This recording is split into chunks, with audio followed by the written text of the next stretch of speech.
So நான் இந்த book use பண்ணி தான் வந்து ஜெர்மன் படித்தேன். Hi all. ஸோ இந்த வீடியோவில் நீங்கள் ஜெர்மன் லாங்குவேஜ் வந்து செல்ஃபாகவே படிக்கிறீங்க அப்படின்னா எந்த புக் வந்து படிக்கலாம் அப்படிங்கிறத பற்றி சொல்ல போகிறேன். இது வந்து முழுக்க முழுக்க என்னோட பர்சனல் எக்ஸ்பீரியன்ஸு. வந்து ஒரு சிலர் கேட்டிருந்தீங்க செல்ஃபாக படிக்கிறப்போ எந்த மாதிரி கிராமர்லாம் கவர் பண்ணுறது அண்ட் வந்து எப்படிலாம் வந்து படிக்கிறது அப்படின்னு சொல்லிட்டு ஏதாவது ஒரு மைண்ட் மேப் இருந்தால் சொல்லுங்கள் அப்படின்னு சொல்லி கேட்டிருந்தீங்க. ஸோ எனக்குமே அது ஒரு கொஷின் மார்க்காக தான் இருந்தது, எப்படி படிக்கிறதுன்ட்டு செல்ஃபாக. ஸோ என்னோடய ஃப்ரெண்டு ஒருத்தங்க வந்து எனக்கு இந்த புக் வந்து ரெக்கமெண்ட் பண்ணாங்க படிக்க சொல்லி. ஸோ இது வந்து அமேசான்லேயே இருக்குது. ஸோ நீங்கள் வந்து அமேசான்லேயுமே இது வாங்கிக்கலாம். இது மாதிரி நிறைய கிராமர் புக்ஸ் வந்து அமேசானில் இருக்குது. ஸோ எனக்கு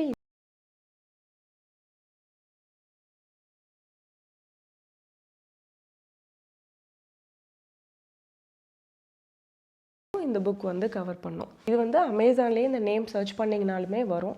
இல்லை இதோட லிங்க் வேணும் அப்படின்னா வந்து நீங்கள் கமெண்ட் பண்ணுங்கள், நான் உங்களுக்கு சென்ட் பண்ணுறேன்.